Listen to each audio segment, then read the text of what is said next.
Question பாருங்கள். விக்னேஷ் என்பவர் கணக்கு பாடத்தில் பெற்ற மதிப்பெண் அறிவியலில் பெற்ற மதிப்பெண் போன்று 2 மடங்கு அதிகம். அதாவது அறிவியலில் பெற்ற மதிப்பெண் விட 2.5 மடங்கு கணிதத்தில் அதிகமாக பெற்றிருக்காரு அப்படின்னு சொல்கிறாங்க. அதுக்கடுத்து பாருங்கள், அவர் இரு பாடங்களிலும் சேர்த்து 140 மதிப்பெண்கள் பெற்றிருந்தால் கணிதத்தில் பெற்ற மதிப்பெண் எவ்வளவுன்னு கேட்டிருக்காங்க. அதாவது அறிவியல் 1 மார்க் எடுத்திருந்தாருன்னா கணக்கில் 2.5 மார்க் எடுத்திருப்பார் அப்படின்னு சொல்கிறாங்க. ஃபஸ்ட்டு அறிவியல் எடுத்த மார்க் நம்ம எக்ஸ்ன்னு எடுத்துக்கிறோம். அதாவது அறிவியலில் பெற்ற மதிப்பெண் அறிவியலில் நம்ம எக்ஸ்ன்னு எடுத்துக்கிறோம். இப்போ கணக்குன்னு பார்த்தீங்கன்னா கணக்கில் பெற்ற மதிப்பெண் பார்த்திங்கன்னா, அதாவது அறிவியல் 1 மடங்குனா கணக்கில் 2.5 மடங்குன்ட்டாங்க. அப்போது 2 எக்ஸ் மதிப்பெண் பெற்றிருப்பார். 2 பாடங்களையும் சேர்த்து 140 மதிப்பெண்கள் பெற்றிருப்பார் அப்படின்னு சொல்லியிருக்காங்க. அப்போது இது ரெண்டுத்தையும் ஆட் பண்ணால் 140 மார்க் அப்படின்னு சொல்லியிருக்காங்க.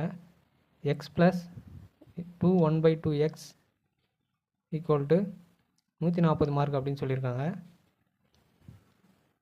இது பார்த்திங்கன்னா கலப்பு பின்னத்தில் இருக்குது. இது பார்த்திங்கன்னா சாதா பின்னமாக மாற்றணும். எப்படின்னு பாருங்கள். 2 2 4 இது ரெண்டுத்தையும் பெருக்கி மேலே 1 கூட்டி கீழே 2 போடுவோம். அதாவது 2 2 4 4 1 5 5/2 எக்ஸு. இங்கேயும் நம்ம 5/2 எக்ஸு போட்டுப்போம். X plus 5/2 X equal to 140. இதை சால்வ் பண்ணி போடுங்க. அதாவது 2 × எக்ஸு 2x ப்ளஸ் இங்கே 5x அப்படியே இருக்கும் /2 ஈக்குவல் டு 140ன்னு சொல்லிட்டாங்க. அதாவது 7x ஈக்குவல் டு ரெண்டுத்தையும் ஆட் பண்ணிங்கன்னா 7x. இந்த 2 அண்ணாண்ட போயிடும். அப்போது 140 × 2 280. அப்போது எக்ஸு மட்டும் இங்கே வச்சுக்கிட்டு 7 அண்ணாண்ட அடிச்சிடுங்க. 7 இது 7ஆம் வாய்ப்பாடு அடித்து பாருங்கள். 1 7 4 28. அதாவது அறிவியலில் இவர் 40 மார்க் பெற்றிருக்கார் அப்படின்னு கண்டுபிடிச்சிட்டோம். அதாவது எக்ஸ்னா நம்ம அறிவியல் தானே எடுத்துருவோம். அப்போது அறிவியலில் 40 மார்க் எடுத்திருக்காரு கண்டுபிடிச்சிட்டோம். ஆனால் அவங்க கேட்டிருக்கிறது கணிதத்தில் எவ்வளோ மார்க் எடுத்திருக்காரு அப்படின்னு தான் கேட்டிருக்காங்க. அப்போனா கணிதத்துக்கு என்ன பண்ணோன்னா 5/2 எக்ஸ்ன்னு பண்ணணும்.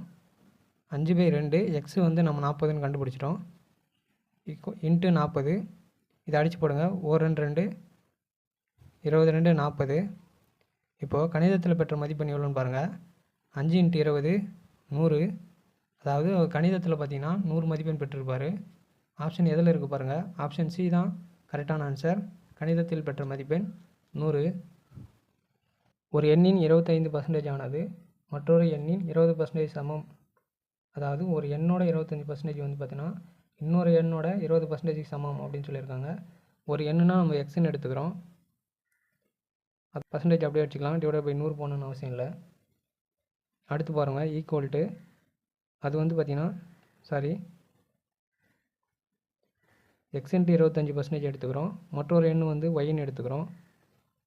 ஒய் இன்ட்டு மற்றொரு எண்ணோட பர்சன்டேஜ் பார்த்திங்கன்னா 20%. இதை அப்படியே வச்சுக்கோங்க. இப்போது இவங்க முதல் எண்ணுக்கும் 2ஆம் எண்ணுக்கும் உள்ள விகிதம் கேட்டிருக்காங்க. அதாவது எக்ஸு ஒய்யெலாம் ஒரு பக்கமாக எடுத்துகிட்டு வந்துடுங்க. எக்ஸு ஒய் இந்த பக்கம் வந்தால் டிவைடில் வந்துடும். அப்போது 20 / 25 அங்கே போயிடும். அப்போ x/yனா நம்ம x/yன்னு எழுதலாம். ரெண்டுமே ஒன்று தான். x/yனாலும் சரி தான், x/yனாலும் சரி தான். இதை அடித்து போடுங்க. 5ஆம் வாய்ப்பாடு போட்டிங்கன்னா 4 5 20 5 5 25. அப்போ x/y ஈக்குவல் டு 4:5.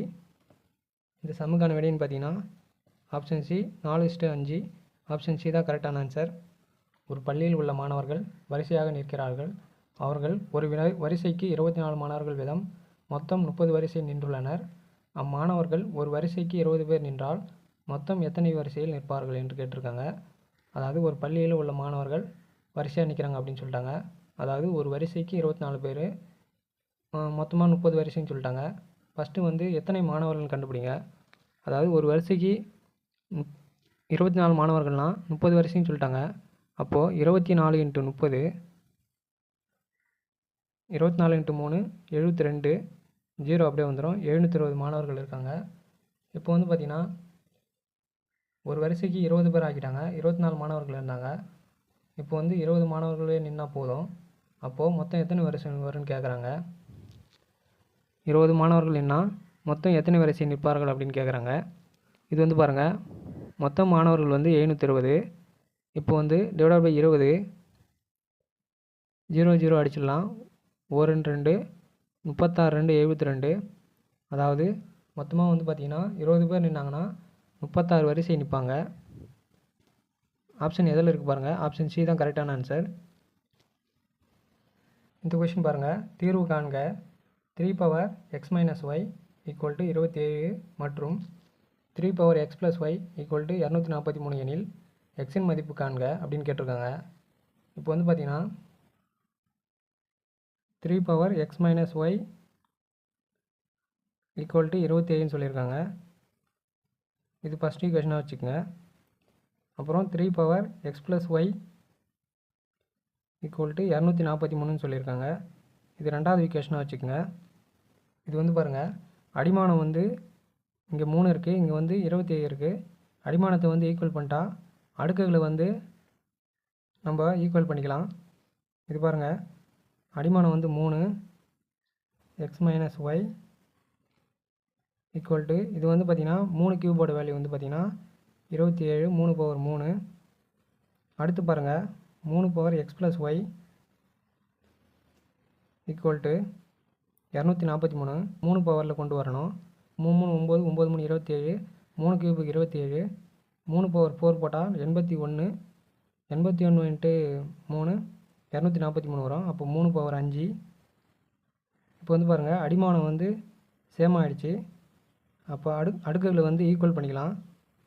இது வந்து பாருங்கள், x minus y equal to 3. இது ஒரு ஈக்குவேஷனாக வச்சுங்க. மூணாவது ஈக்குவேஷன் இது வந்து பாருங்கள், x plus y equal to 5. அதாவது அடிமானம் இருந்தால் அடுக்க மட்டும் எழுதி சொல்லியிருக்கேன். இது வந்து நாலாவது ஈக்குவேஷனாக வச்சுக்கோங்க. இது ரெண்டுத்தையும் வந்து ஆட் பண்ணி போடுங்க. மூணாவது ஈக்குவேஷனையும் நாலாவது ஈக்குவேஷனையும் ஆட் பண்ணி போடுங்க. இப்போ ஆட் பண்ணி போட்டிங்கன்னா இந்த ஒய்யும் இந்த ஒய்யும் கேன்சல் ஆகிடும். எக்ஸு எக்ஸும் 2x வரும். Equal to 3 + 5 8. இப்போ வந்து எக்ஸை கண்டுபிடிங்க. எக்ஸ் ஈக்குவல் டு 2 என்னான்னு வந்துன்னா டிவைடில் போய்டும்.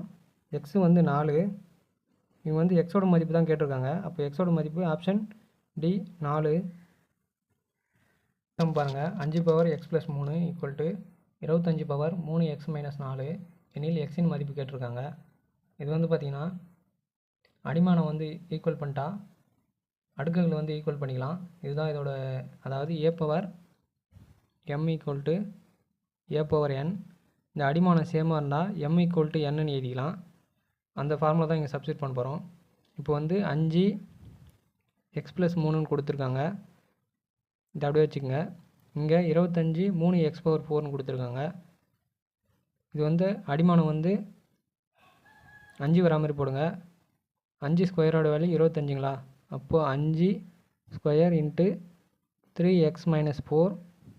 இப்போ வந்து அடிமானம் வந்து ஈக்குவல் ஆகிடுச்சு. அப்படின்னா மேலே இருக்கிறத ஈக்குவல் பண்ணிக்கலாம். அதாவது இந்த ஃபார்முலா போடுங்க.